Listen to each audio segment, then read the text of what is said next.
As we begin our daily lives, we start our life with 100% of energy, just like any normal phone or any electronic device would, once after we disconnected from last night. And as we begin to step onto that floor, that's when we begin to become a target for stress and depression. And that's when our daily life starts to begin with daily hassles or daily things that occur that become stress. And stress is actually one of the most common things here in America. And top of that, as well as depression. Depression is actually depression is actually 16.2 million Americans have been diagnosed with depression or with any depressive disorder. And in addition, stress is actually 6.2 million Americans have stress. This implies that how much serious that these two need to be, because these two are actually affected, and we usually have these here in America, and we experience these every day. In addition, stress and depression should be taken more seriously, because stress, if not taken more seriously and if not taken more to look at, it can lead to burnout if we don't take care of ourselves. And depression can actually lead to something very serious, to self-harm or even self-harm to others. So this is why these two need to be taken too seriously. And one of the most common solutions to this is self-care. Now, stress is actually best defined as in psychology as anything that can actually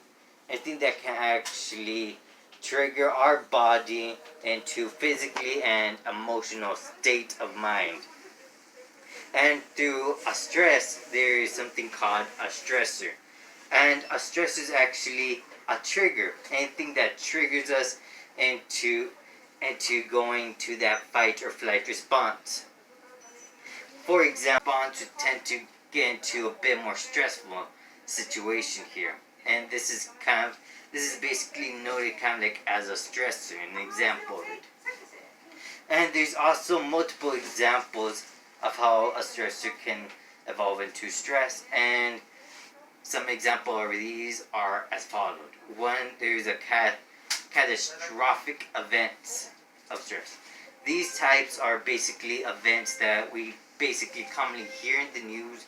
For example, in the summer we usually hear about hurricanes.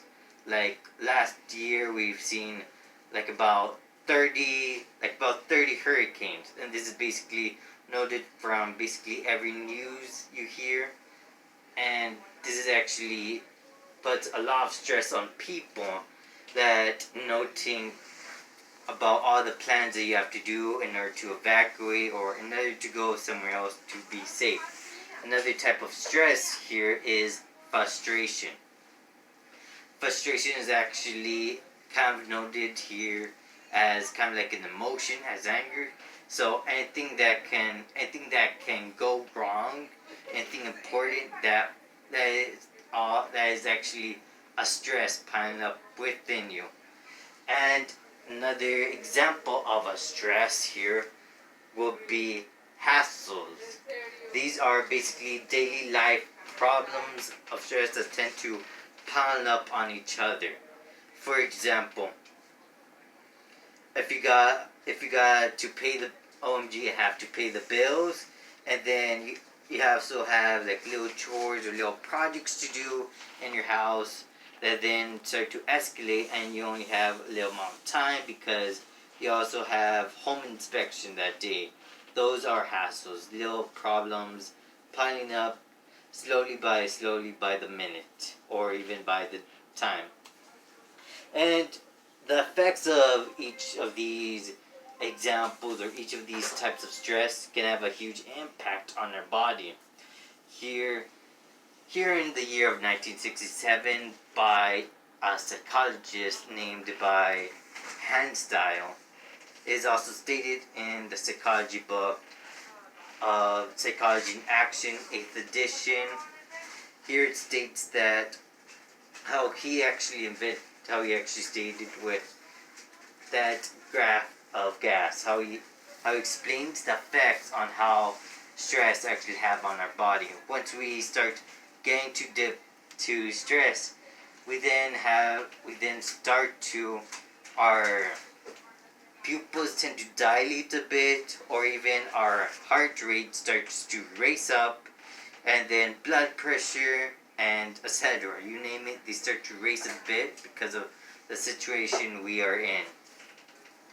So later on, as we continue and the stress starts to calm down, the situation of the environment we are in, our body starts to relax bit by bit, and as we start to relax down a bit, we then start to finally get a bit more relaxed, a bit less tense. However, what if we tend to have stress every time, and what if we live in stress? The effects of stress is that if we live in it every time, that stress can actually weaken our own immune system, and we will be more vulnerable to any type of illness.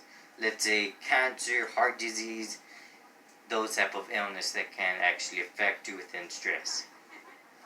And then nextly we have depression. Depression is actually one of the most common here in America, like I once noted, and by the source of CBS News and Healthline.com. And it's noted that depression is actually needs to be taken so seriously, because depression is actually so common that mainly everyone has it here. And that one of the most symptoms of depression are basically insomnia, the lack of sleep, the lack of energy as well, and also the lack of doing things you actually used to love, and also you also have the lack of trying to do things I usually do before.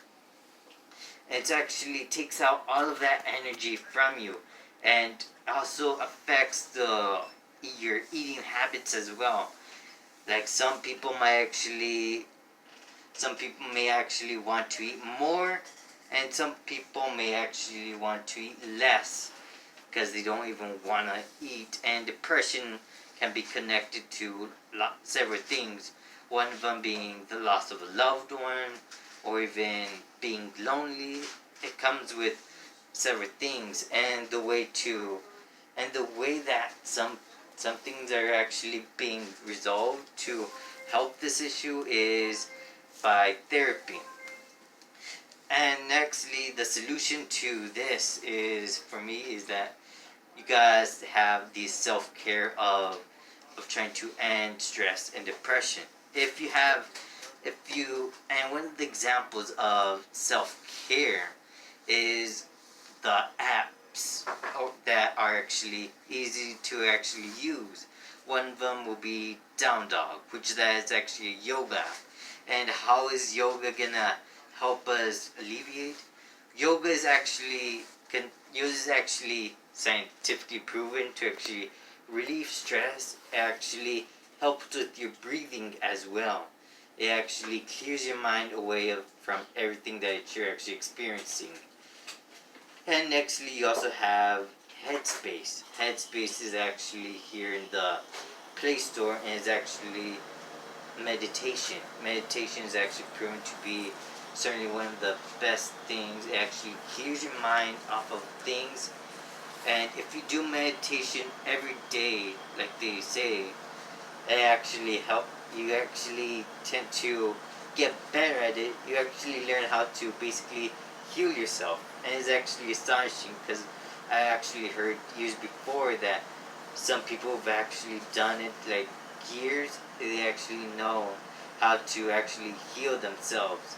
They even knew how to heal their heart. And those are one of the few things that you could do in order to actually try to end the try to help heal yourself within stress and depression within daily life. In conclusion, stress and depression can eventually lead to a burnout or even can cause some serious harm to you or others if not taken seriously. And one of the main solutions to this is your own self-care. If you help yourself, that is actually one of the most beautiful things. You're actually not only helping yourself but others, making sure you're okay and that everyone's gonna be alright. And that is it. Thank you.